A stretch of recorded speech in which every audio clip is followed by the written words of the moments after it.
Le nouveau monde est après. Ils auront tondu des kilomètres de pelouse autour de maisons plus larges qu'un paradis fiscal au milieu de l'océan.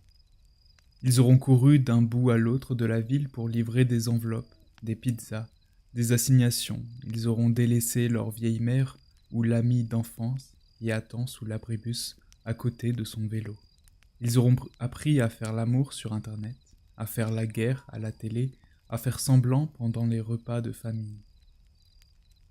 Leur premier amour leur aura inculqué que tout sentiment fort est vain, grandiose et brûlant, et ils se tiendront le reste de leur vie à distance raisonnable de ces sentiments forts. Ils auront été embauchés, intégrés, mariés. Ils ne pensent plus à leur premier amour.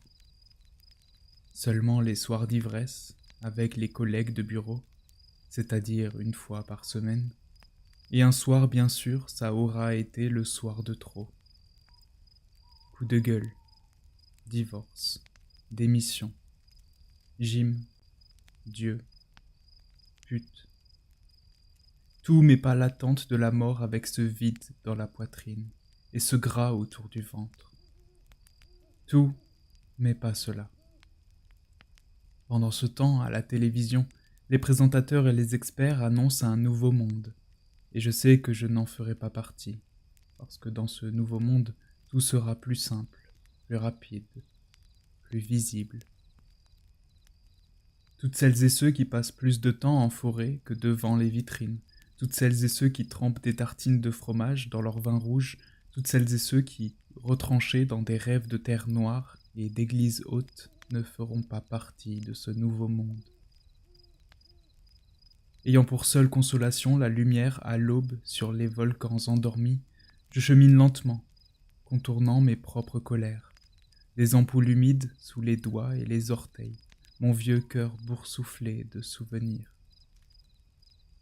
Il est l'heure de se taire, d'écrire un peu, et le reste appartient au nouveau monde.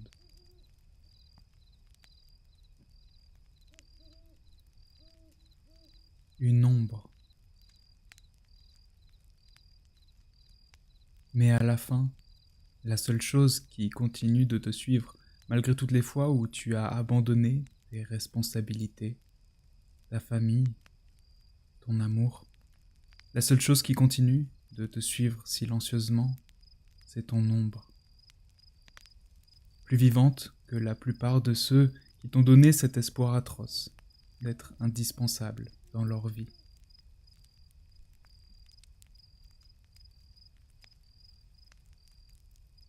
Pas longtemps.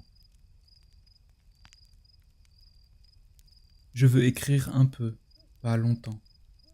Ma tête est fatiguée. Je veux écrire un peu pour dire qu'il n'y a pas de chagrin injuste. Parfois la terre tremble à l'autre bout du monde, mais souvent c'est l'autre bout de soi-même que quelque chose a bougé. Ce peut être une coquille qui craque avec son souvenir à l'intérieur, ce peut être un sexe dans une main timide et peu sûre d'elle, ce peut être le corps qui remorque ses 1000 années de mensonges et de contournements. Je veux écrire un peu, pas longtemps. Mes yeux sont fatigués. Je veux écrire un peu, pour dire qu'il faut conserver ces ombres et rester en contact avec l'image de ceux qui les incarnaient autrefois. Il y eut des moments où seuls les incendies furent supportables. Ceux qui vivent dans les flammes n'ont plus peur, quand elles s'éteignent, d'être brûlés. Ils serrent les gens qu'ils aiment sans leur faire de mal. Et ils parlent jamais de cet amour qui ne signifie rien pour ceux qui ne l'ont pas connu. Je veux écrire un peu, pas longtemps. Ma langue est fatiguée. Je veux écrire un peu pour dire que c'est un miracle de trouver dans la brume quotidienne cet éclat rare et délicat des roseaux penchés, dont la couleur change selon l'heure de la journée et la colère du ciel. Que puis-je t'écrire que tu ne saches déjà ? Est-ce qu'il reste une part de mystère et d'inconnu dans chaque pas que nous faisons ? Il m'arrive parfois d'imaginer la forme que prendrait ma peau un beau matin, si elle sortait par magie ou par nécessité de ma mémoire. J'imagine que je m'éveillerais tôt, là, sur la table. Il y aurait quelques fleurs nouées entre elles par une corde brune, et ces fleurs seraient trempées. Ma peur ressemblerait à cela, un trousseau de fleurs ravagées par la pluie, que la chaleur aurait du mal à sécher. Je veux écrire un peu, pas longtemps. Je suis plus fatigué qu'hier, et moins que demain. Je ne peux rien faire sinon laisser les choses continuer, et tenter de les dire.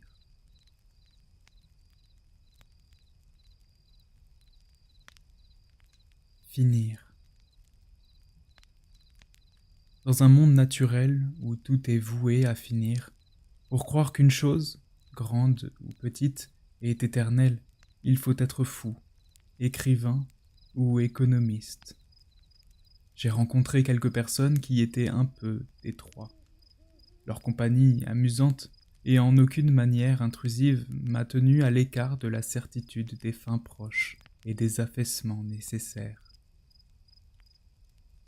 Puis ceux-là, malgré leur force, sont partis. J'ai alors levé les yeux sur d'autres collines que celles qui gonflaient dans mes songes, et le monde naturel, où tout est voué à finir, est apparu clairement. Cette découverte m'a plongé dans une mélancolie propre, à ceux qui n'ont pas besoin de travailler pour vivre convenablement. J'ai rencontré quelqu'un qui m'a assuré que finir ne signifie pas échouer, que là ne sont pas de terribles synonymes. Dès lors, j'ai écrit des romans et des poèmes pour essayer de comprendre la différence entre ces deux verbes. Quelques années plus tard, je n'ai toujours pas trouvé la réponse. Pourtant, je n'ai pas non plus la sensation d'avoir échoué.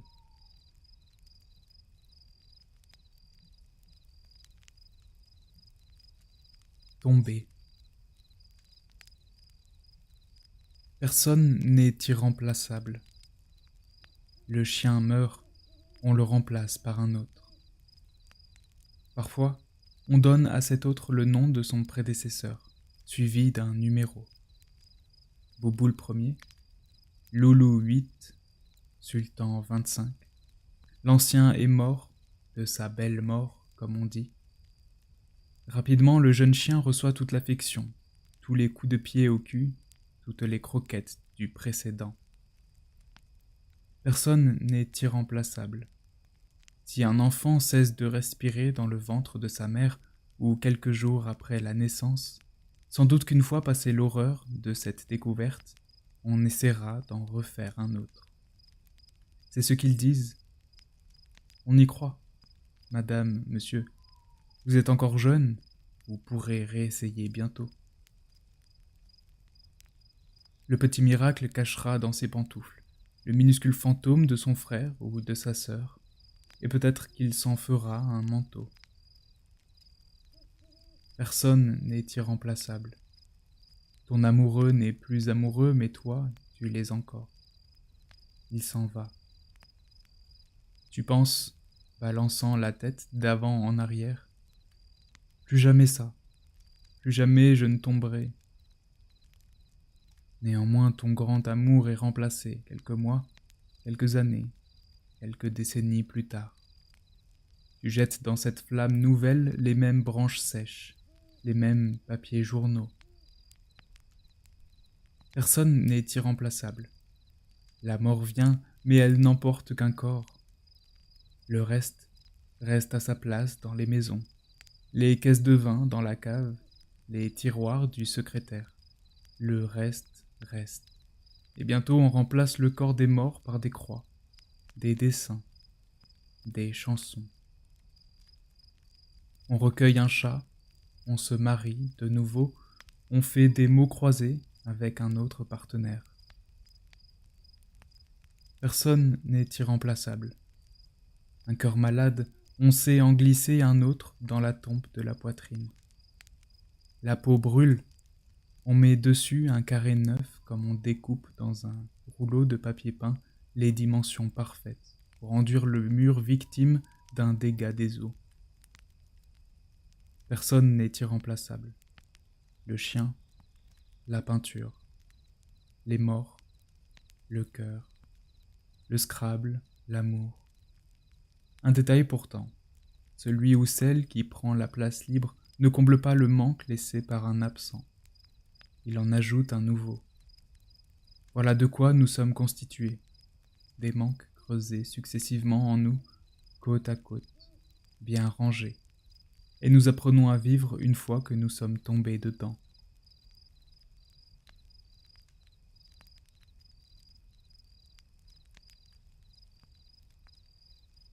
Les chats rouillés. Les mois et les années qui viennent seront une succession d'horaires, de bagages, de salles et de strapontins. Il y aura des croissants, des verres de vin, beaucoup de questions, peu de réponses, ou alors, évidemment, toujours les mêmes, entortillées dans une voix qui ne se lève plus que pour les phrases absolument nécessaires. Vous me répétez que je suis encore jeune, vous en êtes certain. Votre année de naissance vous donne le droit d'en être certain. Vous me donnez des conseils pour réussir, mais je n'ai pas envie de réussir à être le plus longtemps possible encore jeune. Je n'ai pas envie de réussir à tricher, je n'ai pas envie de réussir à mentir, je n'ai pas envie de réussir à me dédoubler. Arrêtez cela. Arrêtez de m'apprendre les bons gestes. Arrêtez de m'apprendre les techniques de répartie pour se sortir de n'importe quelle situation gênante. Les techniques pour économiser 10%. 10% de mes revenus chaque année. Les techniques pour rester mince même en hiver. Arrêtez de m'apprendre à tout enfouir. Arrêtez de chercher la manière la plus simple de détruire la personne qui se trouve en face de vous, en travers de votre chemin. Cette personne ne vous empêche pas d'avancer, elle se contente de marcher à vos côtés. Je m'en suis rendu compte 3 semaines plus tôt. Je ne peux plus bouger. Je suis un de ces chats sur les bords de fenêtres. Parfois quelqu'un passe sa main sur moi, ça ne dure pas longtemps, et je dois me secouer pour oublier cette caresse. De l'autre côté, d'autres chats regardent derrière d'autres fenêtres, et nous faisons comme si nous n'existions pas les uns pour les autres. Je ne sais pas en quoi consiste un scandale. La nuit ne cessera jamais de tomber. La plupart des hommes en bonne santé ne cesseront jamais de s'inquiéter de leur santé. La plupart des hommes riches ne cesseront jamais de s'inquiéter de leur salaire. Et quelques-uns, derrière leurs fenêtres, raides d'immobilité et de non-inquiétude, attendent, remuant une oreille et tirant une patte folle, les chats rouillés.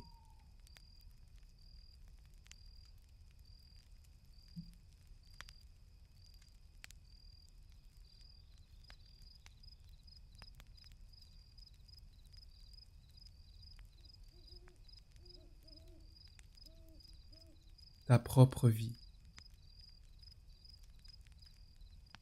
Ils parlent tous de leur propre vie. Voilà ce qu'ils disent. Il s'agit de ma propre vie.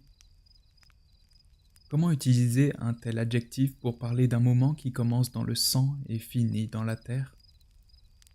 Rien n'est propre quand il s'agit de notre existence.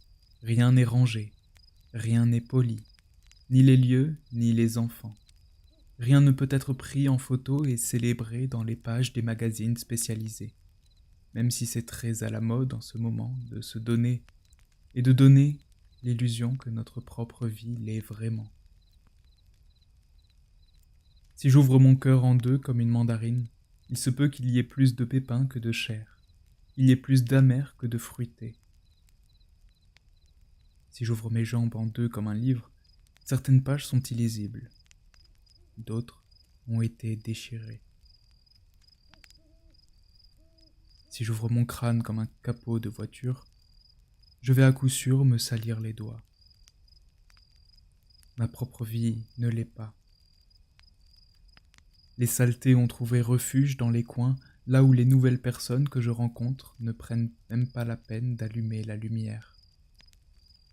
Les saletés s'amassent au-dessus des paroles douces et des discours télévisés.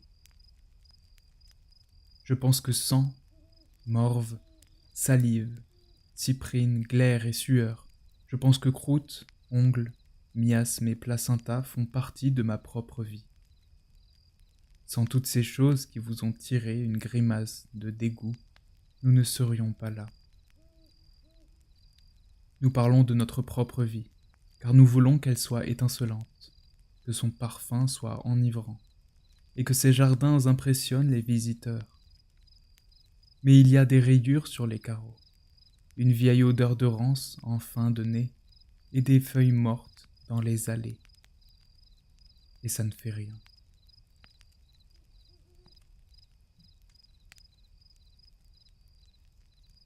La bière, les huîtres et les yeux bleus.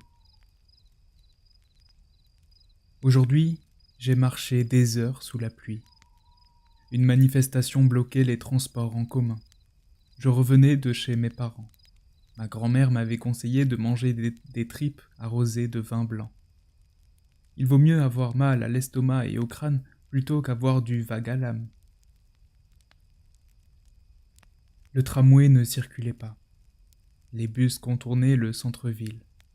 La pluie crachait avec, entre chaque averse, des interruptions d'une heure ou deux. Mais quand elle reprenait son tapage, le déluge s'abattait sur la zone industrielle.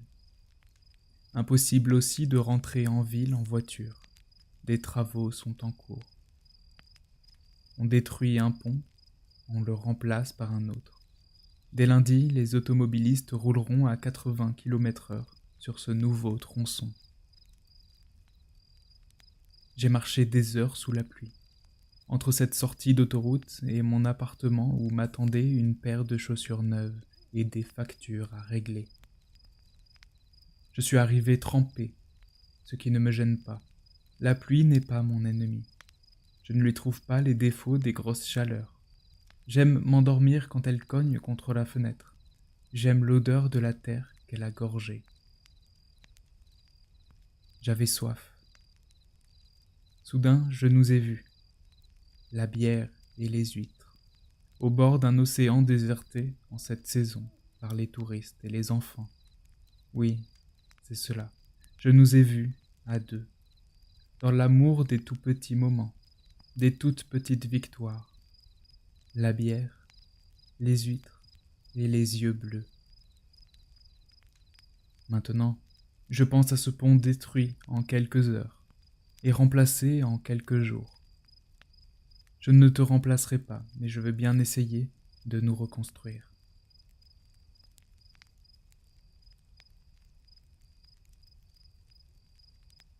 Abîmer la douceur. Nous devrions cesser de troubler ceux qui sont doux et calmes et indulgents avec nous. Vraiment.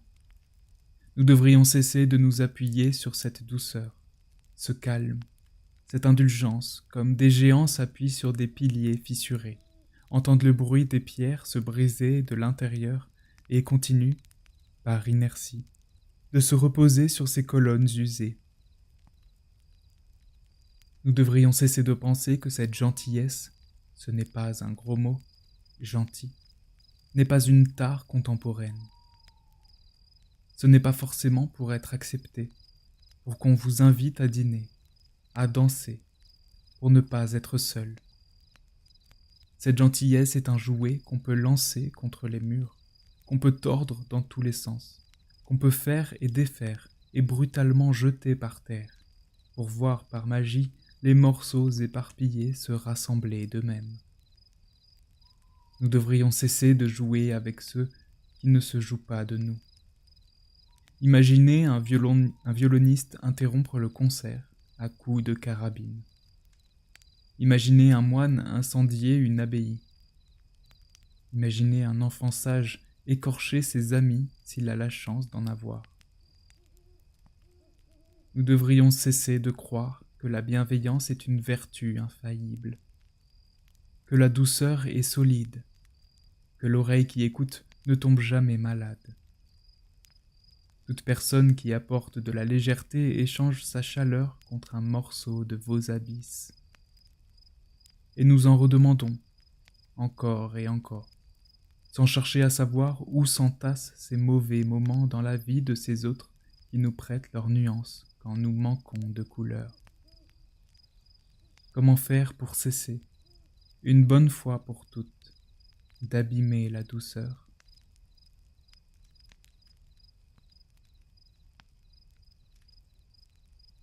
Écoute bien, je te donne tous ces beaux moments que nous vivons ensemble. Si je peux, en échange, pour en vivre encore un autre à tes côtés.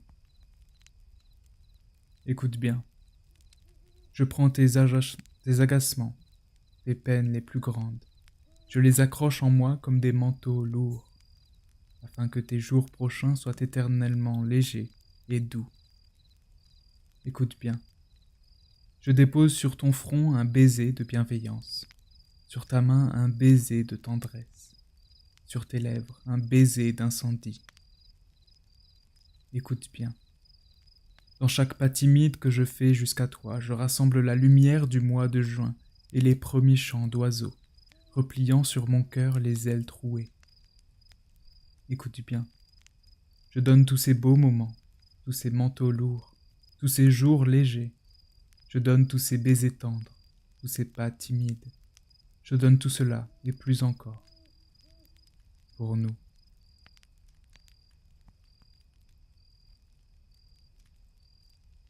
Pourquoi les chiens aboient? Un chemin de terre noire bordé de fleurs gelées serpente sur les bords d'un volcan endormi. Vaches et moutons ont rejoint les étables et bergeries. En bas, la gare routière est sur le point de s'écrouler. Un panneau mal enfoncé dans un cube de béton nous dit de faire attention. Mais à quoi exactement? Je n'en suis pas certaine. Je suis montée là-haut pour être avec toi. Encore une idée à la con. Tous mes gestes, tous mes efforts, tous mes moyens sont vains. Parfois j'accepte de n'être que de passage et j'entends des applaudissements. Quand je dis que tout cela ne durera pas plus longtemps qu'une décennie, sachant que je disais déjà cela il y a 10 ans.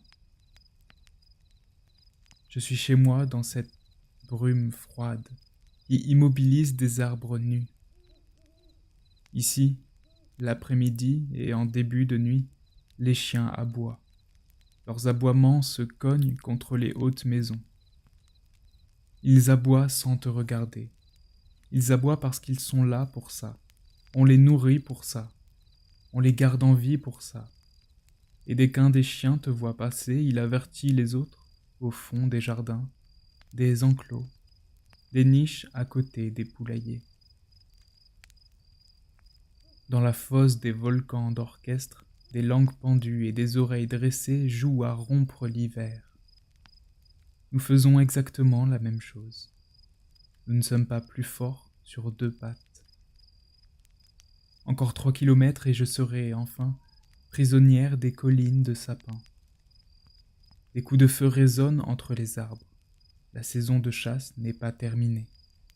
Lentement, je me souviens des mouvements pour ouvrir un fusil, le casser en deux comme un distributeur de bonbons pèse. La montée n'est pas difficile. Il suffit de cracher un peu de sang dans le fossé quand il encombre la gorge. Et après, les jambes font le reste. Une fois devant la petite cabane fermée, il faut tourner à droite, emprunter une ligne irrégulière entre 2 champs vides et marécageux. Le froid a tout pétrifié, sauf les chiens, mes jambes et le cœur qui bat dans mes oreilles. Il n'y a de chaleur que dans le souvenir de nous. Il n'y a de chaleur que dans le silence que ce souvenir impose.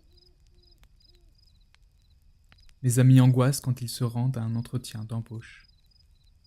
J'attends près du téléphone afin de répondre rapidement dès qu'ils appellent pour me dire « C'est foutu pour cette fois ». Si tu savais comme tu as de la chance, tu n'es pas obligé de mentir dans un bureau devant un homme ou une femme qui te rappelle ton père ou ta mère ou ton cousin détestable. Toi, tu fais ce que tu veux. Pourtant non, je ne fais pas ce que je veux. Dans mon curriculum vitae, je n'écris pas que je sais charger un fusil et dépecer un lapin. Comme les autres, je n'ose pas dire la vérité, parce qu'elle est sale et naïve. Fort heureusement, je ne rédige pas de curriculum vitae. Mes romans et mes poèmes ne seront jamais suffisants, mais au moins, ils montrent patte blanche, avec, bien sûr, un peu de boue séchée sous les griffes. La montagne est noire, verte et trempée. Les derniers moutons descendent à toute allure, dévalant la pente. Boule de neige affolée, c'est l'hiver. Mais l'hiver cette année ressemble à un vieillard malade qui attend dans son lit que la nuit tombe pour de bon. La couleur du ciel donne cette impression que le soleil ne reviendra jamais. Je suis en chemin. Je vois déjà l'église sur sa coulée de lave. Je vois déjà la tour du château et la petite rue entre les maisons hautes. C'est l'hiver, mais l'hiver cette année est une couverture épaisse qui ne me réchauffe pas. Il n'y a pas un seul os de mon squelette qui ne grince pas le matin. Quand je me lève pour découvrir par la fenêtre l'absence des oiseaux. J'ai 28 ans. Et il y a des jours où je me sens comme ces vieux parquets, sur lesquels on avance sans imaginer qu'ils puissent s'effondrer. La montagne est noire. Je suis en chemin. Je vois déjà les flammes dans la cheminée et les journaux qu'on jette dedans, pendant qu'un chat attend devant la porte qu'on vienne lui ouvrir.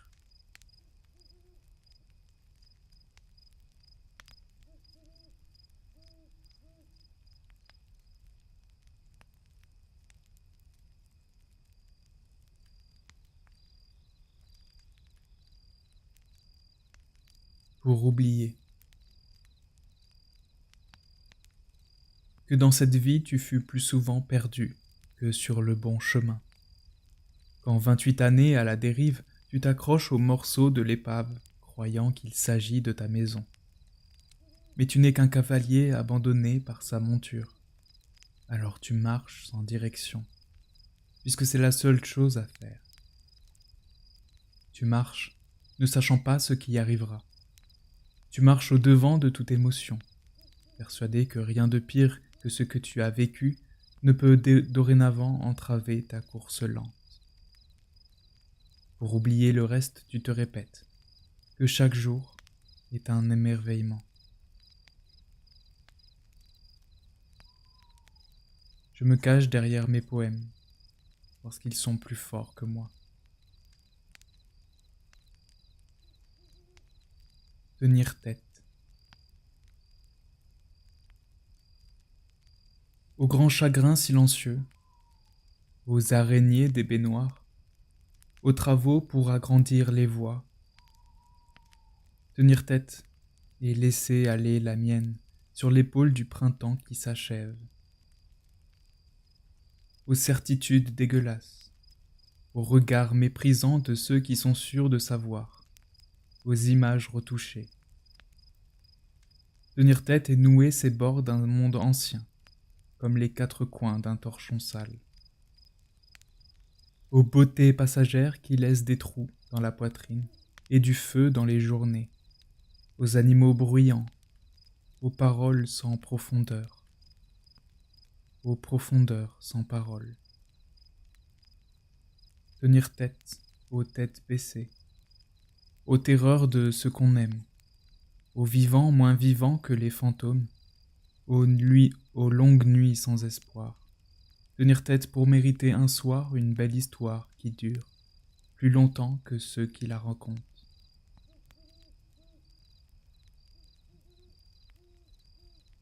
Reconstruire.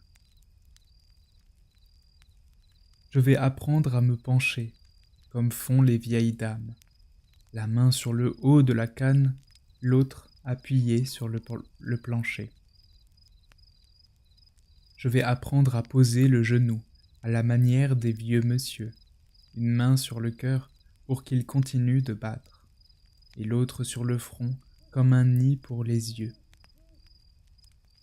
Je vais apprendre à ramasser les morceaux d'une histoire qui finit dans le silence et les larmes. Je m'allongerai à plat ventre et j'ouvrirai mes bras pour ne pas en perdre un bout.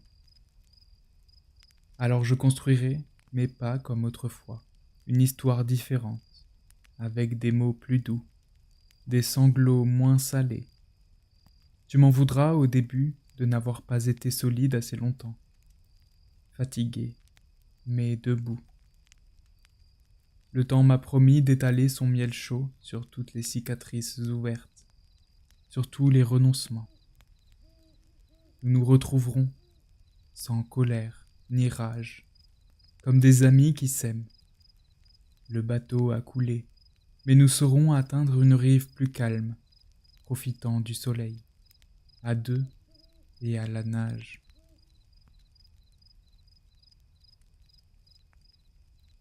Moulin des Pinchinas.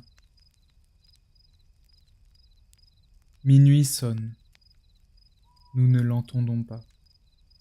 Occupés à rire de choses terribles, en sirotant la petite prune sur la terrasse d'un ancien moulin provençal où nous passons la nuit.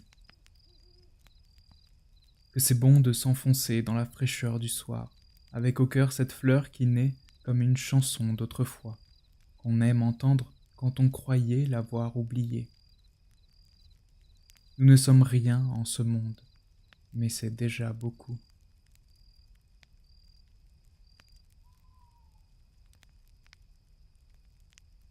Te pardonner. Tu ne me parles plus qu'en injures et claquements. Je ne t'en veux pas. Je n'ai honte de rien. Ni de tes mensonges, ni de tes coups, ni de ton sourire fêlé, ni du mien. Tu m'as bâti, des années durant, une parole puis une autre, une couleur puis une autre. Mon apprentissage fut plus long qu'une longue histoire. Comme pour chacun d'entre nous, il ne s'arrête pas une fois que nous l'avons décidé. Toujours, nous apprenons à refuser plus qu'à recevoir. Tu ne me parles plus qu'en silence et reproche. Je ne t'en veux pas. Je n'ai honte de rien. Il arrive qu'un des chevaux qui tire le carrosse fasse un pas de côté. Il arrive que nous ne soyons pas à la hauteur de l'amour qui nous est offert. Tu as dit des choses terribles, et ces choses sont restées devant moi, comme des objets de valeur dans la vitrine d'un grand magasin. Tu m'as porté. Tes bras étaient si puissants, ta voix si rassurante. Je ne suis pas redescendu, et tu es resté en bas. Maintenant, il faut que tu acceptes mon effondrement. Cela, tu n'y es pour rien. Je prends trop de place. Il faut que tu acceptes que je n'ai pas envie d'autre chose que d'une maison avec 3 chambres et une mule dans le jardin. Une grande table dehors pour les soirs d'été, une grande table dedans pour les soirs d'hiver. Ne t'inquiète pas. Ce ne sera pas plus douloureux qu'une morsure d'araignée ou qu'une griffure sur le dos de la main. Ce n'est pas moi, mais ma jeunesse qui s'enfuit. Je ne t'en veux pas, une bonne fois pour toutes. Tu dois te pardonner d'avoir réussi ma vie.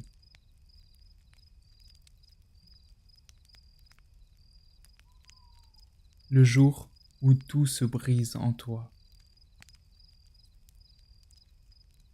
Le jour où tout se brise en toi est un jour de vacances, ou bien un jour de bureau, ou encore un jour de retrouvailles, un jour de famille, d'amis, de mariage ou de sexe. Le jour où tout se brise en toi ressemble aux autres jours de l'année. Bien sûr, il y eut des signes de cet effondrement, mais tout est toujours sur le point de s'effondrer. Les immeubles, les piles de linge propre, les actions en bourse. Alors pourquoi accorder à ces alarmes quotidiennes la moindre importance? Le jour où tout se brise en toi, je dis bien tout, car il ne s'agit pas seulement du cœur cassé comme le cou d'une volaille la veille d'un dimanche à la campagne.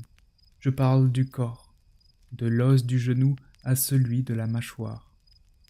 Je parle de l'âme dans ses derniers retranchements. Je parle des plaies qui s'ouvrent, toutes en même temps. Je parle de la raison qui se jette contre les murs, du crâne mordu du sommet au menton, des doigts de la main gauche pliés entre ceux de la main droite. Le jour où tout se brise en toi, le pire n'est pas la quantité ahurissante de larmes que tu bois des paupières à la bouche, ni la migraine qui paralyse le visage et la nuque. Le pire, le jour où tout se brise en toi, c'est le langage qu'on abandonne pour des reniflements, le langage qu'on roue de coups pour qu'il cesse d'aboyer ses mots d'amour et de respect, le langage qu'on étouffe dans la pornographie, le langage auquel on croyait tant qui s'effondre avec le reste. Le jour où tout se brise en toi, tu t'en veux si fort d'y avoir cru.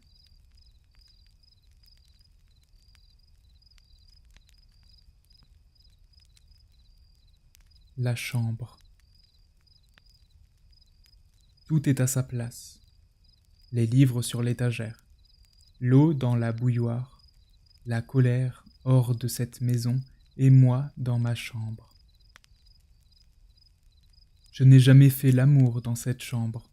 Je n'ai jamais baisé dans cette chambre. Je n'ai jamais partagé mon lit ni mes rêves. Je n'ai jamais offert à quiconque les odeurs de la peau, des draps et des cheveux. C'est ma chambre et je ne veux pas être dérangé. Je suis dedans, à la bonne place, à ma bonne place, comme des livres sur l'étagère, l'eau dans la bouilloire et la colère ailleurs.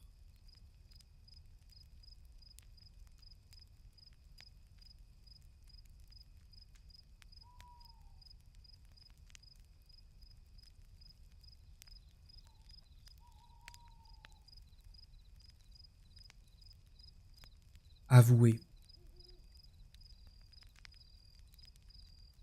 que dans ma tendresse se nichent des inquiétudes à propos de ce qu'il adviendra de mes terres, l'apprentissage, mes terres de refuge, mes terres de gambade. Que bientôt, mais en vérité déjà, des voix vont débattre de ce que j'écris. Est-ce bon, mauvais, profond, superficiel? Est-ce pour l'argent, la reconnaissance, les filles? Personne n'écrit pour l'argent. Même ceux qui en gagnent énormément avec leurs livres sont loin derrière ceux qui en gagnent énormément avec le foot, le pétrole, le rouge à lèvres, le soda et le prêt-à-porter.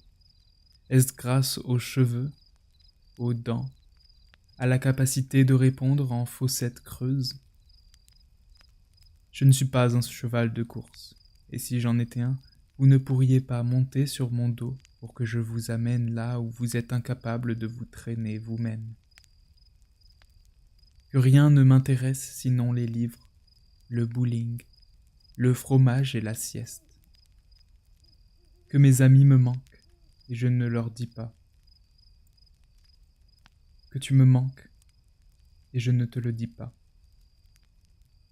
Que ma vie entière me manque, et je ne le lui dis pas. Je me promène depuis quelques années au bord des existences voisines de la mienne, m'émerveillant devant le moindre détail de ces paysages inconnus où je discerne des gestes et retiens des paroles pour le jour où ne me restera que ma vie, celle qui m'attend sagement derrière la porte, la truffe entre les pattes. Quand je rentrerai à la maison, je lui demanderai pardon. Elle ne me répondra pas et je lui dirai entre deux sanglots: tu as bien raison. Que je ne vois pas pourquoi porter des talons quand on sait à quel point ça abîme les pieds. que je ne vois pas pourquoi porter des souvenirs quand on voit à quel point ça abîme le cœur. Qu'un feu fume davantage quand on verse de l'eau dessus. C'est comme cela que nous vivons.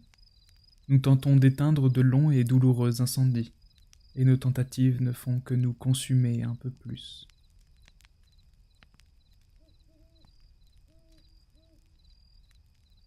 Clermont-Ferrand. C'est un cratère de volcan où poussent des églises noires, des rues que le soleil n'atteint pas, où la splendeur jaillit d'une porte entr'ouverte sur des cours silencieuses gravées d'initiales raides. C'est un cratère de volcan habité par des feux discrets, ceinturé de grands frères endormis. Celui-ci est recouvert d'immeubles sombres, de fontaines aux gueules béantes. Nous marchons chaque jour sur la figure d'un géant recroquevillé sous la ville. Naître ici, c'est venir au monde avec un autre monde dans la poitrine, chacun portant en lui son volcan. Chacun se couche la nuit dans un cratère. Chacun jette un œil sur la reine noire, au milieu de cette île où la mer fragmentée en lac bleu de nuit fait des guirlandes d'eau magiques aux branches des vieux puits. Le soir, je tire sur mes oreilles le bruit des cloches sur la fenêtre. C'est un cœur de volcan gros comme un chagrin d'amour. Puissions-nous y vivre comme aujourd'hui, et pour toujours.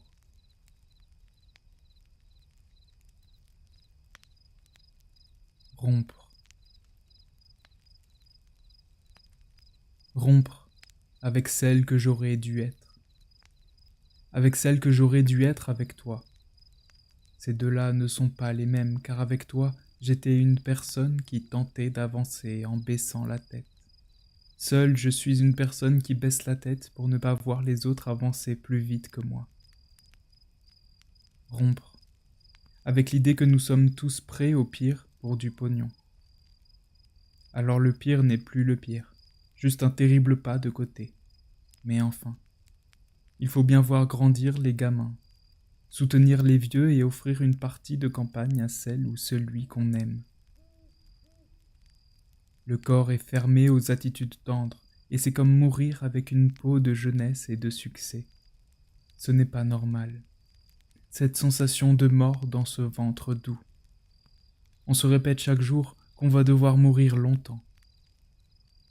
Rompre avec celle que j'ai été entre ces quatre murs de la maison de Lyon où nous écoutions la radio le matin et les grenouilles le soir. Avec celle que j'aurais dû être si réussir avait été une question de chiffres plus qu'une affaire de lettres. Combien de vies je laisse derrière moi pour en inventer une seule ? 3. Le visage que j'ai eu, le visage que j'ai vendu, le visage que je n'aurai jamais. Je n'ai plus peur. L'idée qu'il reste en moi une infime couleur, à peine une nuance, visible seulement pour une âme sœur, me rassure. Je vais passer le reste de mes jours à les gaspiller. Rompre. Pour des jours qui vont moins vite qu'une année, pour des jours où j'apprends les leçons de l'écriture. Un mot contient un monde.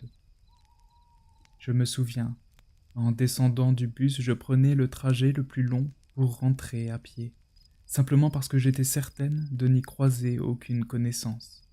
Ainsi, personne n'assisterait, dans cette ville que j'aime, au désastre de mon visage fatigué. Je n'ai plus peur parce que je n'ai plus rien.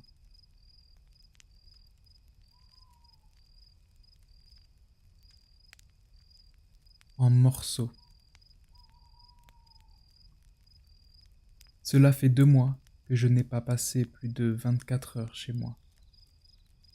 Tout pour les livres, tout pour les poèmes, tout pour les romans, la musique, les bords de mer, les bords de montagne, les bords de quai. J'ai vécu dernièrement une succession d'authentiques joies. Ce fut si fort et si rapide. Quelle chance! Il m'arrive de penser que j'ai passé l'âge des ambitions stupides, l'âge des hébétudes, des churros et des traces d'encre au bout des doigts. J'ai passé l'âge comme on passe son tour. Tout pour recevoir une parole sincère, tout pour une conversation véritable, un picon bière sur le port, un savon sur la baignoire. Tout pour que la mémoire explose, tout pour épingler des étoiles au plafond des jours tristes. Écrire un poème, c'est découper en soi un morceau de silence trempé de honte et d'inquiétude, puis on le fait sécher sur une branche longue ou sur un fil tendu entre deux maisons hautes. Le vent souffle dessus, le soleil l'entortille, et quand il est bien sec, on l'offre à ceux qui savent qu'un poète est à la fois un vieillard et une jeune fille. Tout pour une sieste sur la plage, tout pour les histoires, tout pour les cheveux mouillés qui sentent la fumée des brasiers de campagne, tout pour écrire encore. Dans le train pour la ville noire, je frotte la peau des mandarines sur mes poignets et derrière mes oreilles. Je suis en morceaux.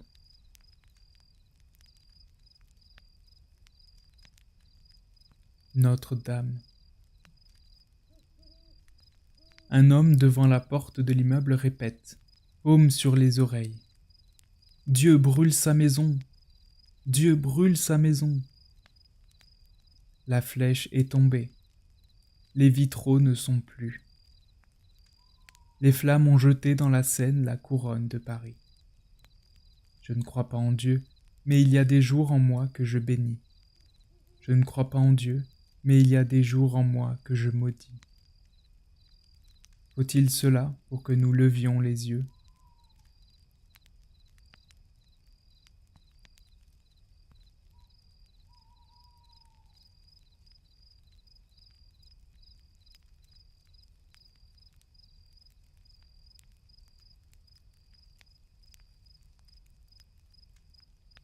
Le feu, les haricots.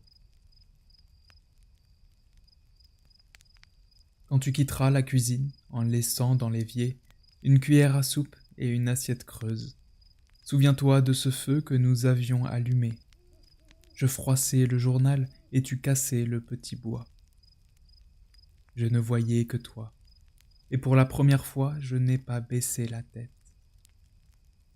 Quand tu glisseras ta longue main sur le ventre de la chatte à moitié endormie sur un bord de fauteuil dans un salon qu'éclabousse au printemps la musique des baisers longs, souviens-toi des émissions à la radio que nous écoutions en équeutant des haricots sur un sac en plastique blanc. Je les rangeais les uns derrière les autres, comme des crayons de couleur sur une table d'écolier. Une joie venue de loin déborde de moi-même. Le feu des haricots. Ils ne savent pas dehors que les toits de mauvaise tuile abritent des palaces d'amour. Je porte en moi les grandes violences de mon sang. Le printemps est déjà là. Cette nuit, les volcans ont quitté leur manteau.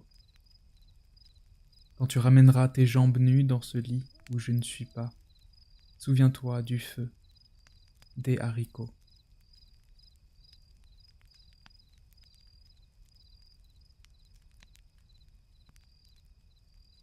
V. Hammershøi. Ce sont de longues et larges pièces vides, bleues et grises, que partout ailleurs on nomme avancée progressive du chagrin. Mais dans la ligne du dos de cette femme penchée à la fenêtre qu'encadrent des mousselines blanches. Mais sur la table en bois d'aulne ou de châtaignier, le silence emmaillote la tige d'une orchidée et foudroie les paroles vaines. Mais ce que vous nommez aisément, vide impossible à meubler de sa propre présence. En lui réside le paradis véritable.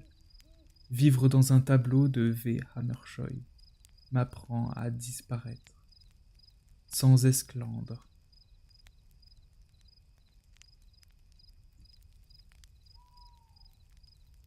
Tu écris des poèmes. Pour tes parents, c'est mignon. Pour tes professeurs, c'est tellement mignon. Pour celle ou celui que tu aimes, c'est une des raisons pour lesquelles elle ou il t'aime. Pour celle ou celui que tu aimes, c'est la raison pour laquelle elle ou il te quittera. D'ailleurs, tu écriras un poème là-dessus, et des lecteurs répéteront « J'ai tellement l'impression qu'il s'agit de moi ». Pour toi, ce n'est qu'une imposture supplémentaire. Mais c'est le seul endroit, avec la salle de bowling et les plaines céréalières, le seul endroit vivant.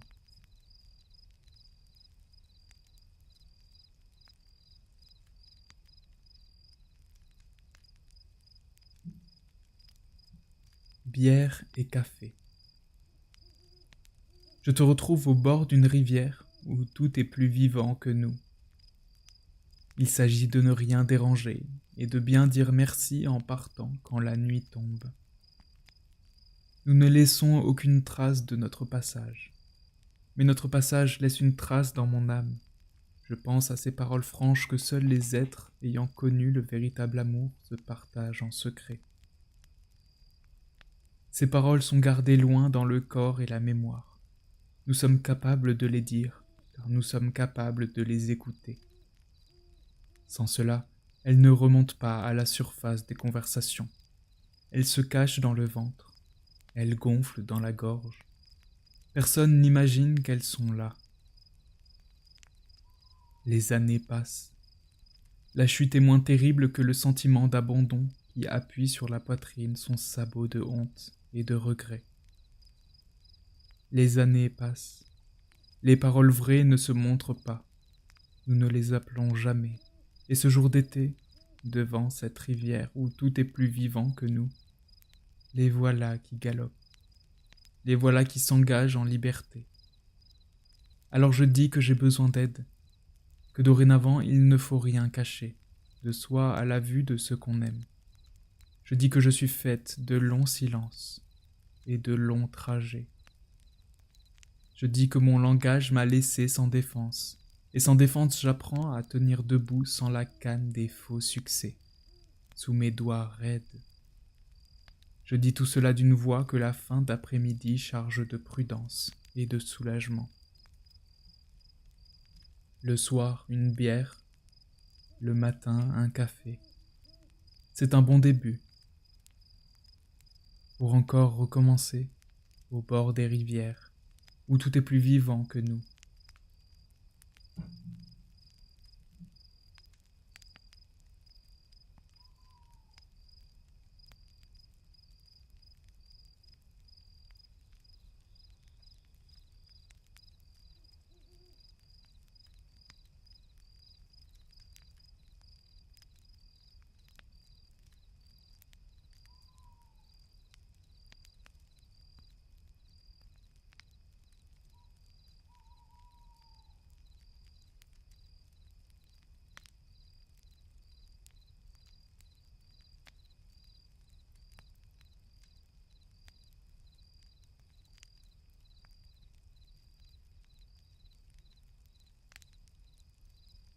Une bière pour la petite.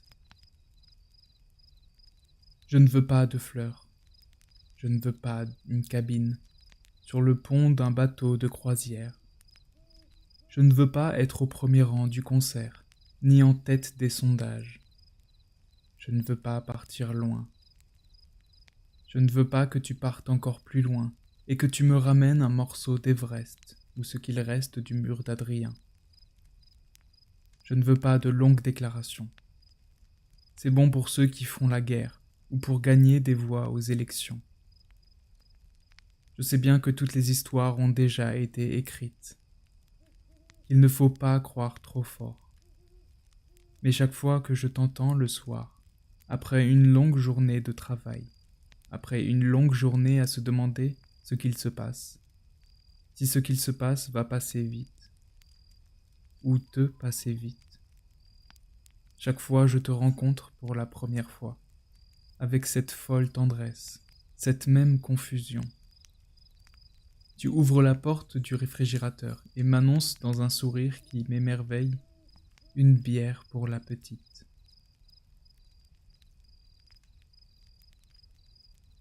La grange.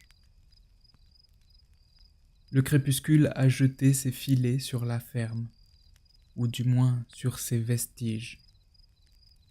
À 2 heures de l'après-midi, on ne voit pas les arbres morts fendus derrière, ni les carcasses de voitures empilées au fond d'un terrain nu, où les adolescents ne viennent plus fumer leur première cigarette. Les bâtiments d'avant ma naissance, fondus, dans le brouillard sont remplis de meubles sales, de bottes de foin pourries, de seaux mal réparés qu'il faudra sans doute brûler dans la cour avant l'arrivée du printemps.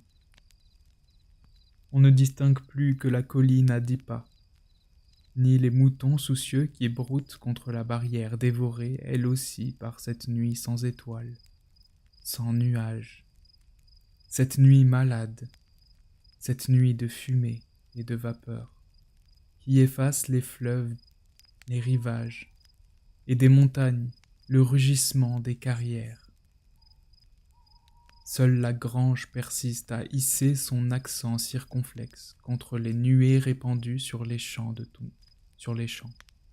ton cœur et les volets qui claquent. Seul son noir sourcil froncé au-dessus des prairies survit à la poigne des brumes, flèche de bois sombre plantée dans le traversin du ciel. Je passe devant sans m'arrêter. J'entends ces planches grincer, se plaindre de l'inflexion du vent. Le cadenas sur la porte teinte jusque dans la cuisine, déserté par les enfants, le soleil et les oiseaux. Seule la grange rappelle les corbeaux en sa poitrine, Amazone superbe enfoncée dans la terre où j'ai depuis longtemps étouffé profondément le peu qu'il reste de mes racines. Seule la grange persiste à noircir ses nuées grasses. Chaque fois que je frôle ces bardeaux abîmés, je me dis qu'elle te ressemble, silencieusement figée sous ce plafond de givre, protégeant en son sein 20 années de marée basse. Seule la grange résiste, raide, entourée de maisons closes. Je voudrais cet hiver que tu viennes jusqu'à moi, prendre sa place.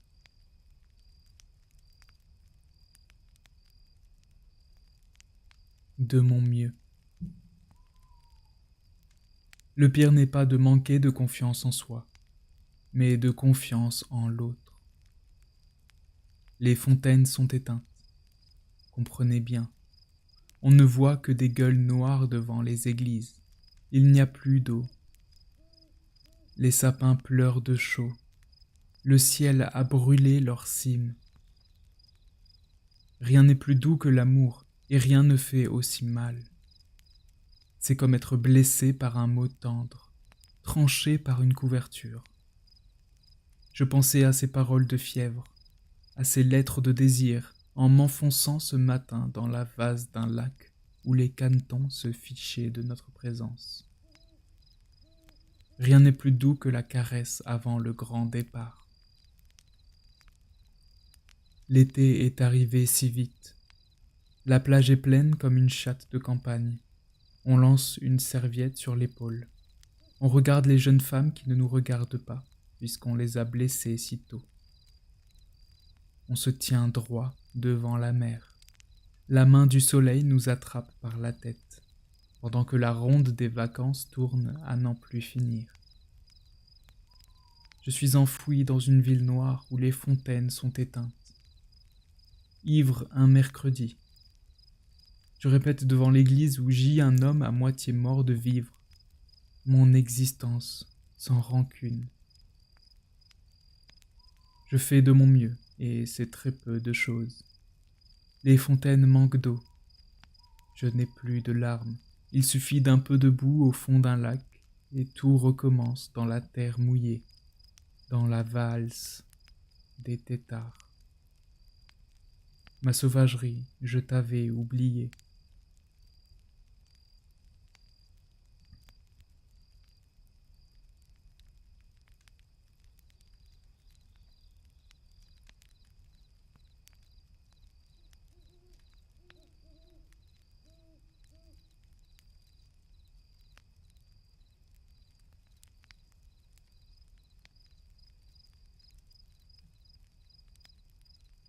La dernière note d'une courte mélodie.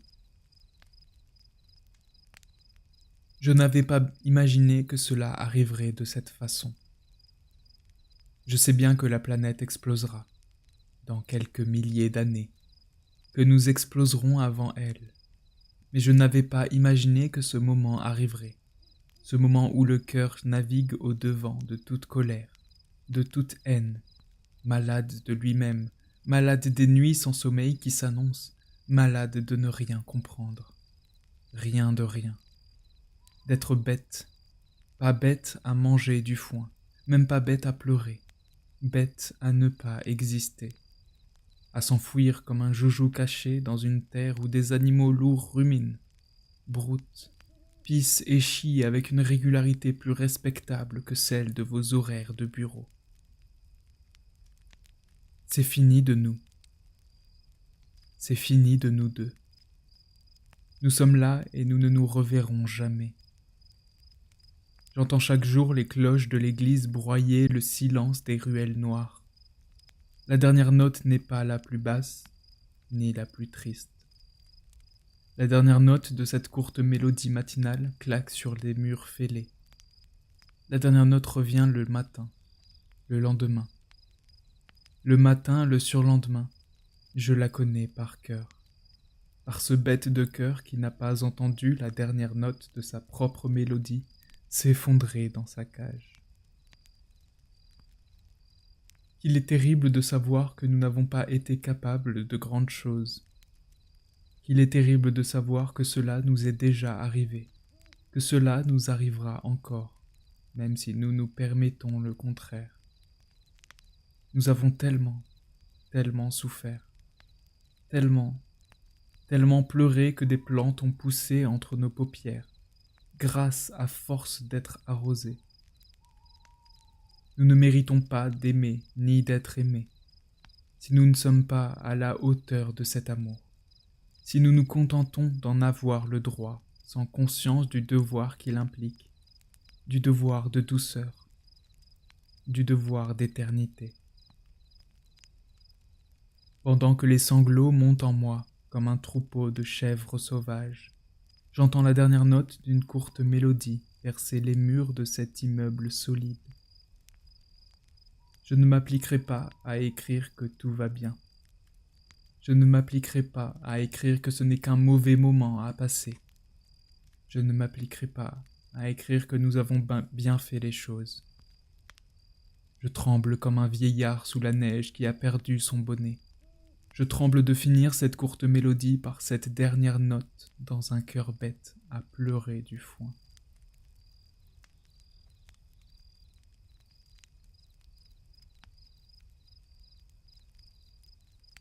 Je reviens tout de suite. Je reviens tout de suite. Je ne serai pas longue. Une année, peut-être 2, peut-être 10, je ne sais pas exactement. Évidemment, je te laisse la porte ouverte, mais la maison est vide. Il n'y a plus rien à prendre. J'ai tout jeté, brûlé, réduit. J'ai fait le nécessaire pour un voyage sans retour, et je murmure sur le trajet. Ne t'en fais pas. Je reviens tout de suite. Si on me demande où je vais, je réponds « Je n'en sais rien ». Pour combien de temps ? Je n'en sais rien. Je me contente de courir d'un bout à l'autre de la France. Je m'offre le luxe de la distance. Je m'en vais de moi-même. Je me quitte, craignant d'être contaminé par les gens qui doutent. Dans une vie où tout est absurde, écrire des romans, dormir la fenêtre ouverte en hiver, envoyer des lettres manuscrites. Dans une vie où tout est absurde, où chaque jour est débarrassé consciencieusement de sa gravité, où chaque drame est amputé de son importance, dans cette vie-là, pour continuer à écrire, courir, aimer, pour continuer avec la grâce d'une machine et la protection des volcans. Je dois vivre quelque temps, en périphérie de ma propre existence. Alors je serai moins passionné à propos des vies des autres, moins attentive. Je refuserai d'être prise et de prendre, j'aurai bon soin de ce grand vide à l'intérieur, comme on racle ce qu'il reste d'un abcès. Je sors un instant, peut-être une année, ou 2, ou 10. Les poèmes suffisent. Le reste n'est qu'un chapitre d'une histoire qu'on oublie vite. Je sors, je m'en vais. Je me quitte, mais ne t'en fais pas. Je reviens tout de suite.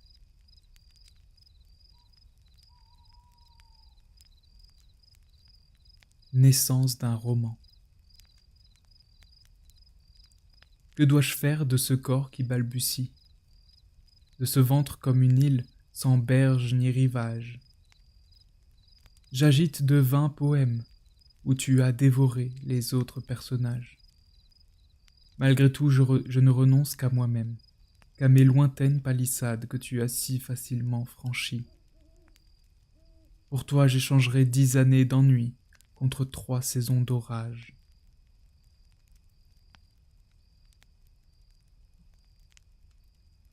Un seul mot.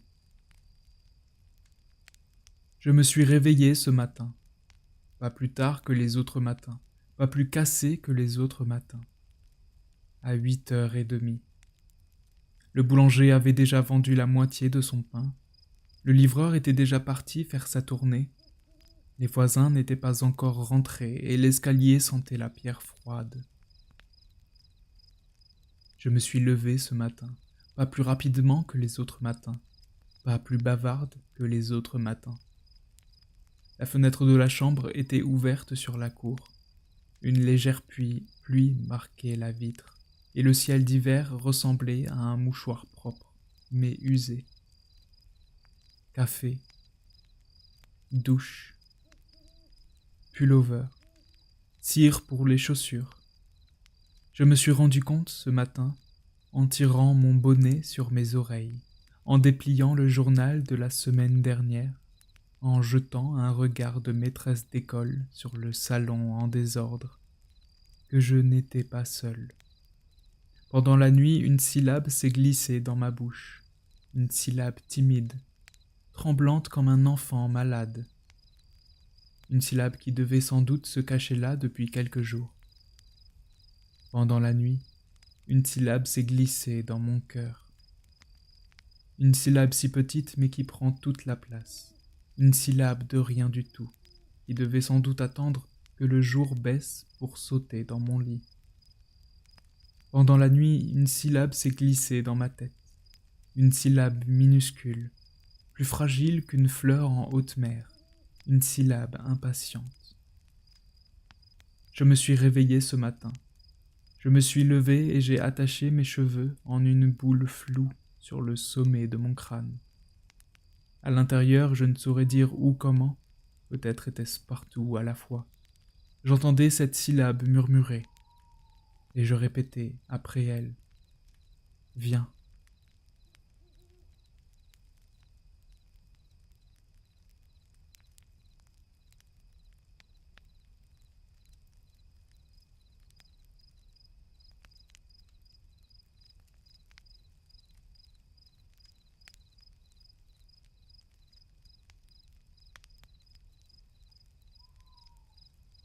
Sanglots.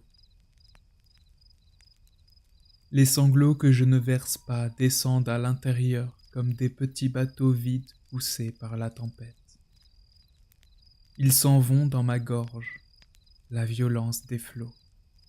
La force de la rivière font qu'aux heures les plus difficiles, ils se cognent, se retournent, en de drôles de pirouettes, et je sens dans mon cœur les tremblements des mâts brisés, le sursaut des coques que la vague a percées, les cales qui se vident comme un autre œil troué par d'autres pleurs grondants. Dans ces moments-là, je pense aux fins d'après-midi sur la terrasse d'une maison qui ne nous appartient plus. Nous levions les yeux pour apercevoir la danse du soir, l'oiseau qui remorquait son nuage et disparaissait aussi rapidement qu'il était apparu. Dans ces moments-là, je le sens qui s'approche, une nouvelle fois. Ce long baiser pour dire bonjour. Ta bouche a la forme et la couleur d'une planète inconnue. Tu me chuchotes. Laisse aboyer les chiens. ils n'ont rien d'autre à faire.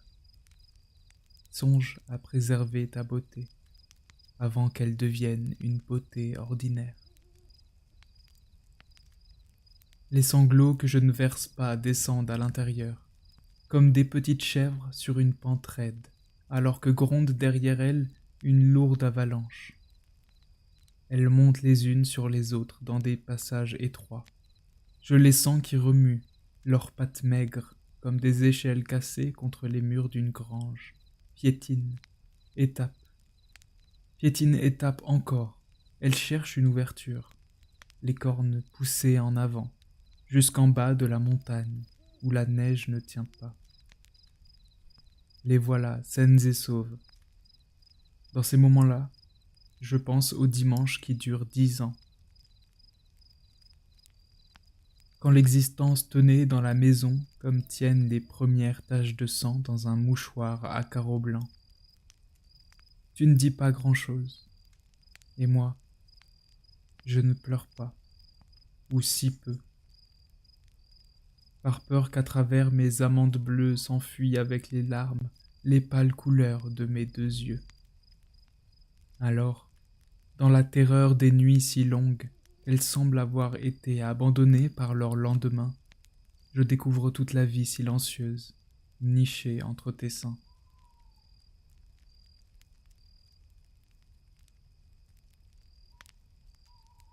La douceur. Bonsoir mon enfant.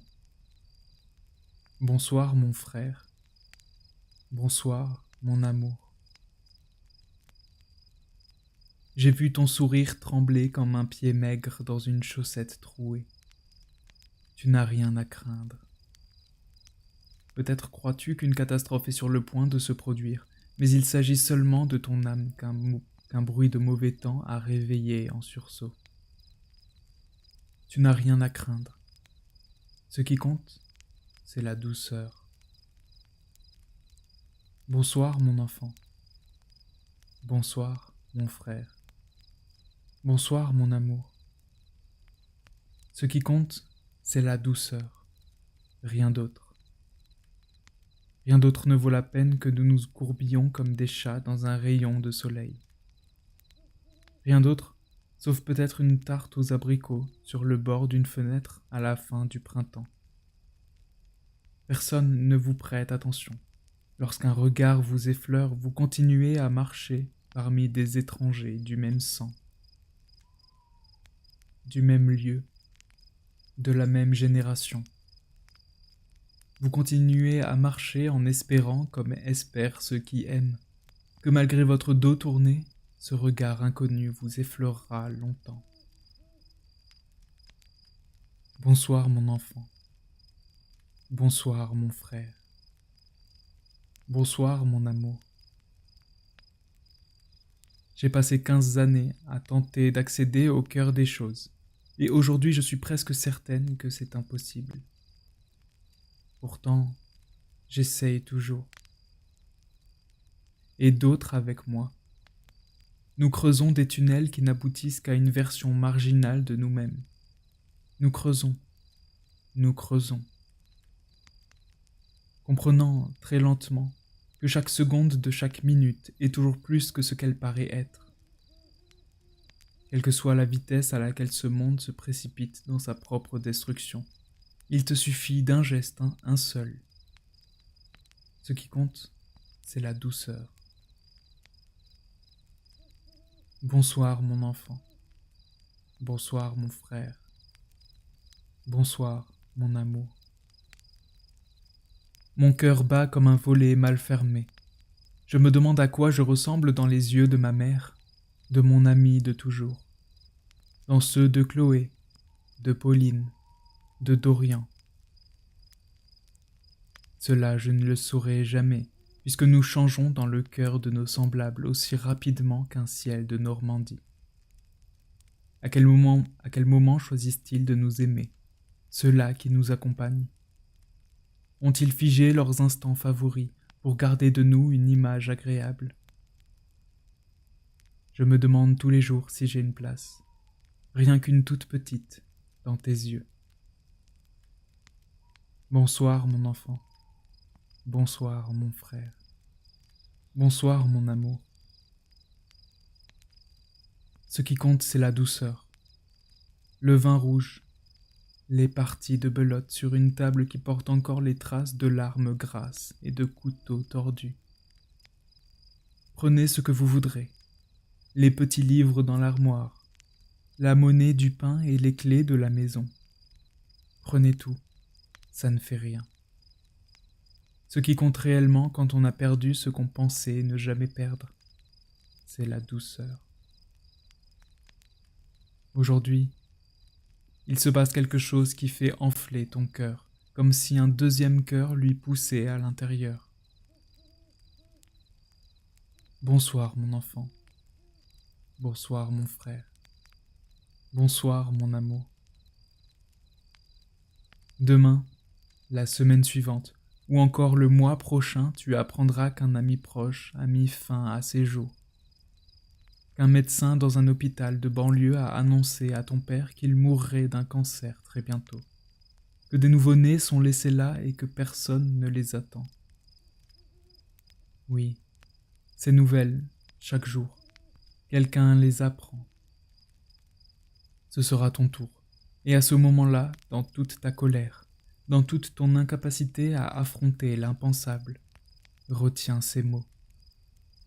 Ce qui compte, c'est la douceur. Bonsoir mon enfant. Bonsoir mon frère. Bonsoir mon amour. Je veux écrire pour toi. Les autres peuvent bien imaginer que je m'adresse au plus grand nombre, mais je veux écrire pour toi. Même si tu secoues la tête, même si tu vas te coucher sans que j'aie pu te dire bonne nuit, même si tout ce qui est en train d'arriver déforme la trajectoire de tes gestes quotidiens.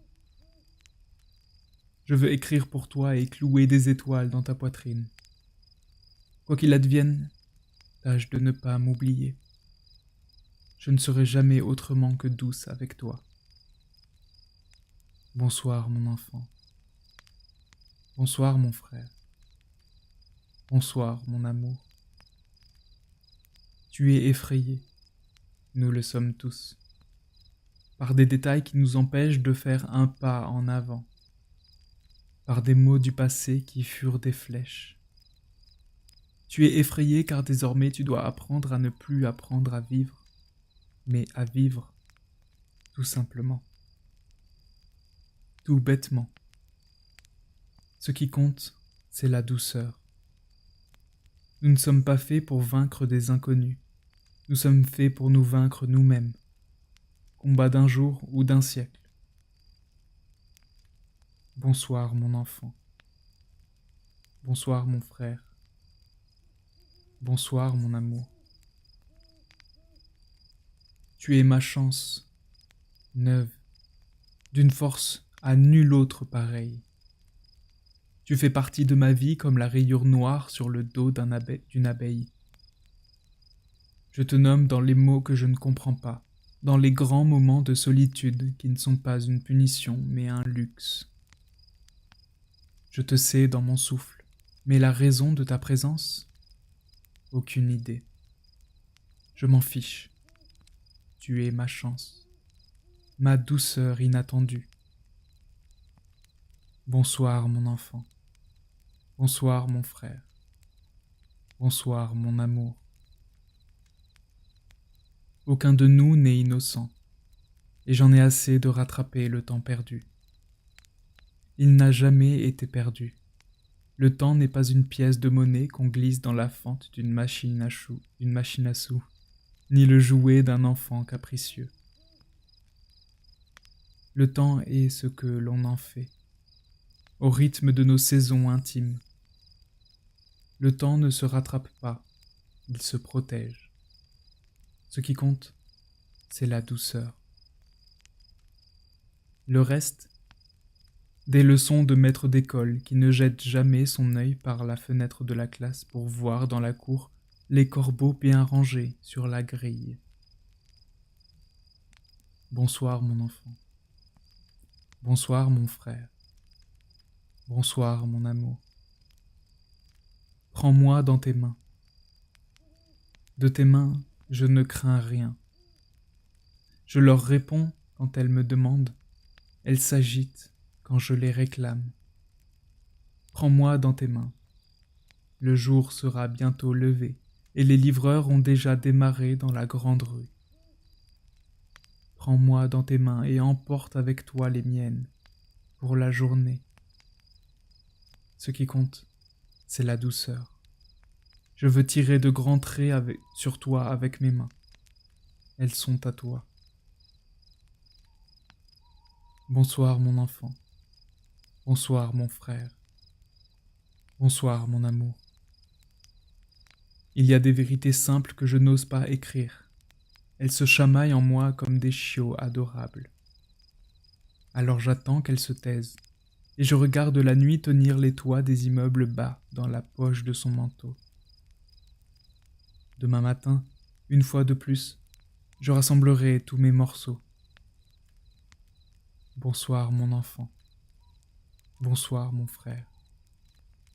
Bonsoir mon amour.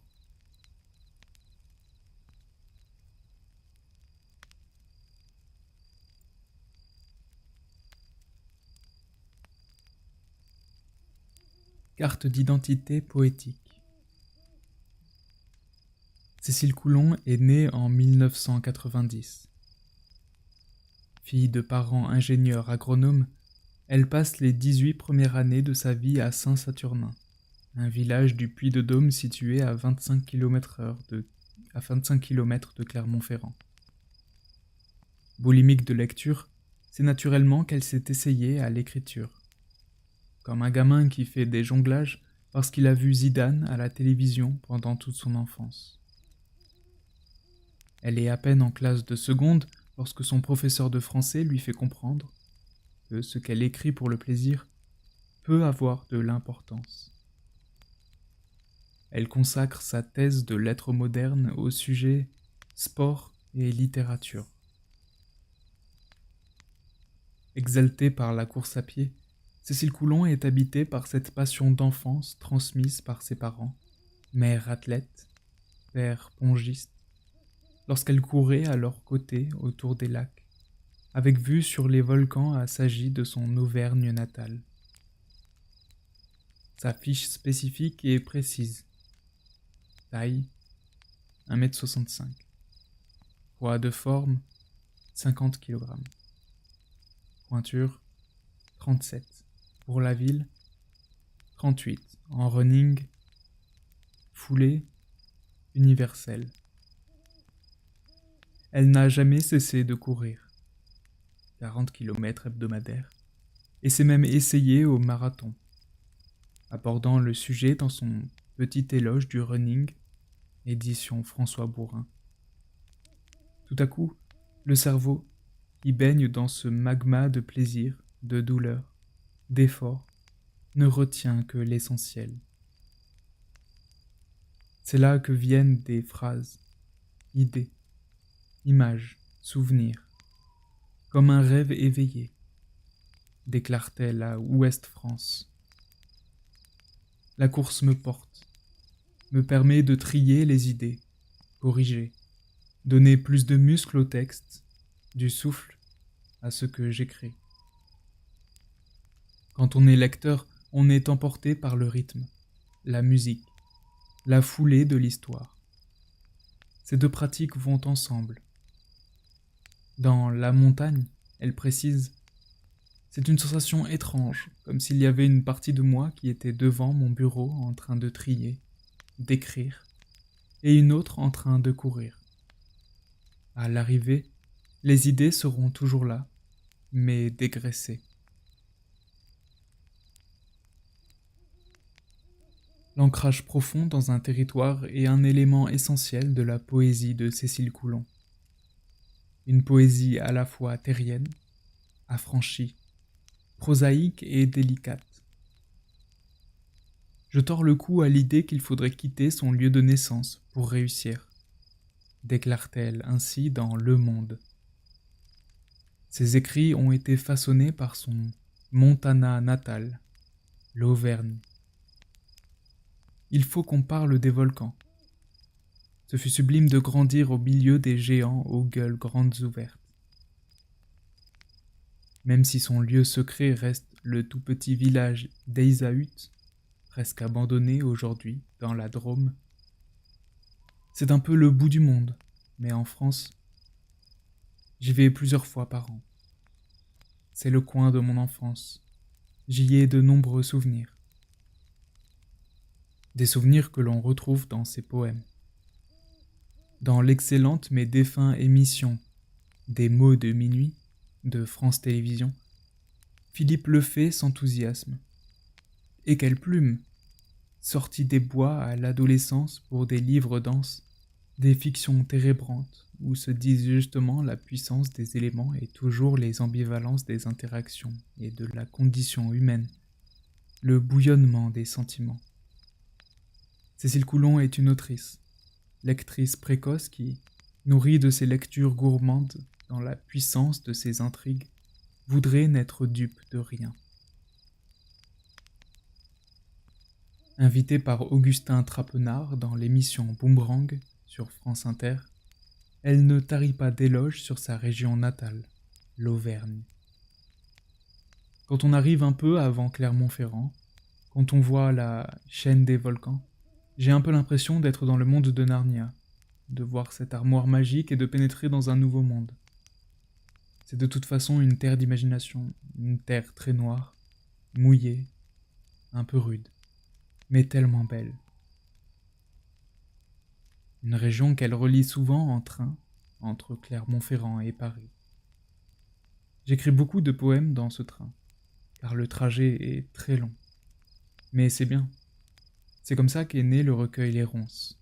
Donc merci, la SNCF. Et merci pour les retards. On ne leur dit pas suffisamment merci pour ça.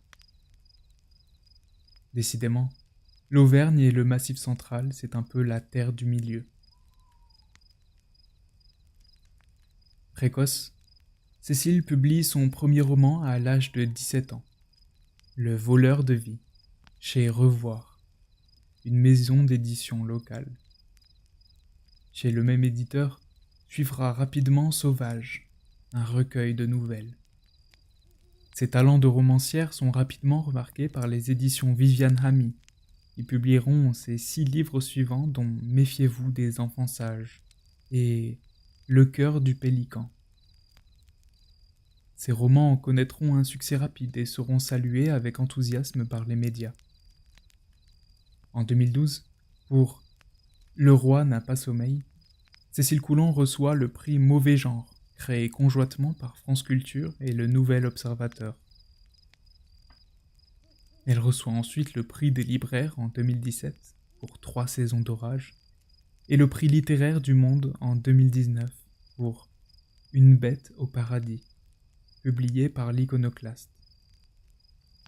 Elle avait aussi figuré sur les sélections du prix France Culture, Télérama, du prix du meilleur roman des lectures de Point et du prix Livre Inter. Pour son premier recueil de poésie, Les Ronces, elle a reçu en 2018 le prix Révélation Poésie de la SGDL et le prestigieux prix Apollinaire. Depuis près de 80 ans que ce prix existe, c'est la première fois qu'il est remis à une première œuvre.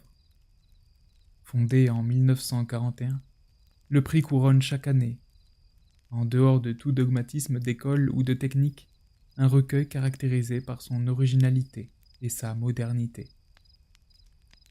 La romancière écrit en effet depuis longtemps de la poésie. Elle déclare ainsi à Aurélie Marty du site unmondelittéraire.com: Les ronces, ce sont des textes d'abord postés sur Facebook, pendant 4 ou 5 ans. Je m'étais inscrite sur ce réseau social pour voir si la plateforme, en aucun cas destinée à cela, pouvait être une sorte de laboratoire d'expériences littéraires et surtout poétiques. Au départ, il devait y avoir autour de 200 lecteurs, et cette base est progressivement montée jusqu'à 12 000 personnes. Ce qui m'a prouvé qu'il existait un vrai lectorat, et qu'on peut partager cet amour de la poésie sur des plateformes pas du tout conçues pour cela au départ.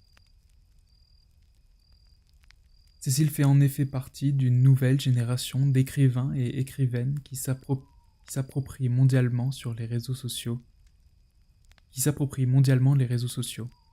à l'image de Kate Tempest, Luna Miguel ou l'insta-poète féministe canadienne Rupi Kaur, née en Inde en 1992, dont les poèmes très cash sont suivis sur Instagram et Tumblr par 3,6 millions d'abonnés. Ces recueils, sans majuscules, Lait et miel, et Le soleil et ses fleurs, sont édités en France chez Nil et Pocket. Aux États-Unis, ces livres sont restés 77 semaines dans le classement du New York Times des meilleures ventes. Plus de 5 millions d'exemplaires ont été vendus à travers le monde. Si elle reste un cas particulier, Rupi Kaur incarne toutefois une génération d'auteurs qui transforment les réseaux en un carnet d'écriture. Pour sa part, Cécile est toujours débordante d'énergie sur sa page Facebook où elle égrène ses poèmes et entretient une complicité avec ses affiliés. Pour son premier recueil, Les Ronces, elle a aussi parcouru la France seule ou accompagnée de la comédienne Marie Brunel et du musicien Yannick Chambre. Je suis attentive à ce que me disent les lecteurs, qu'ils aiment ou non d'ailleurs, reconnaît-elle. Elle n'est bien sûr pas la seule parmi la jeune génération à dompter l'outil numérique et à se montrer active sur les réseaux, les ondes ou à l'occasion de lectures publiques. Les autrices sont d'ailleurs particulièrement nombreuses dans la francophonie à suivre cette voie, dans une grande variété de tons. Rime Batal et son bordel de la poésie, Isabelle Bona-Luciani, Alban Gélé, Natacha Canapé-Fontaine, Hélène Lanscott, Lisette Lombé, Sophie G. Lucas, Anne Mulpas, Florentine Ray, Mylène Tournier, Laura Vasquez, Laurence Vielle, etc. Dans le magazine littéraire, Cécile Coulon s'est étendue sur le sujet. En général, écrire de la poésie, c'est faire un pas de côté. Par rapport aux autres formes d'écriture, comme le roman ou la nouvelle, il y a dans la poésie une intensité, une efficacité qui doivent être rapides. Et ce, alors même que le poème doit imprégner le lecteur dans le temps, après avoir imprimé la personne qui l'a écrit. La conséquence d'une telle recherche du langage et de l'émotion fait que le milieu de la poésie est rempli de gens qui sont rentrés très profondément en eux-mêmes et qui ne se rencontrent finalement pas tant que ça. Les découvertes et discussions ont en fait surtout lieu sur les réseaux sociaux. Aujourd'hui, le milieu de la poésie française est quelque chose d'assez virtuel. Les poèmes de Cécile Coulon, dans leur fraternelle franchise, racontent souvent une histoire griffonnée, un moment de vie intense. Marqués par l'intime et le social, ils sont rarement contemplatifs mais combinent habilement humour et nostalgie proustienne. J'ai toujours été marqué par la poésie narrative. Je me suis inspiré de cette poésie-là, notamment la poésie américaine. Pour moi, dans un poème, l'important c'est qu'il y ait un début, un milieu et une chute. Le lecteur doit ressentir l'impression d'avoir traversé plusieurs univers en une seule page. Un concept qu'elle approfondit pour le quotidien Libération. Chaque poème naît d'une urgence à raconter, comme s'il contenait l'essentiel d'un roman. J'aime l'idée qu'un poème ne soit rien d'autre qu'une histoire dont on garde uniquement les mots les plus nécessaires. Cécile se dit plutôt influencée par la tradition anglo-saxonne, où l'histoire que raconte le poème, le sentiment qu'il transmet est de loin ce qui compte le plus, au-delà des pures questions de sonorité du texte. Dans un entretien accordé à Thomas Delogy pour le magazine littéraire, elle précise avec une punchline marquante. Pour moi, la forme est un moyen, tandis que l'histoire, le fond, est un but. Pour dire autrement, pour moi, la forme n'est pas un but. Ce qui ne veut pas dire que je ne la prends pas en compte. Mais disons que je ne veux pas faire une poésie qui va bien sonner.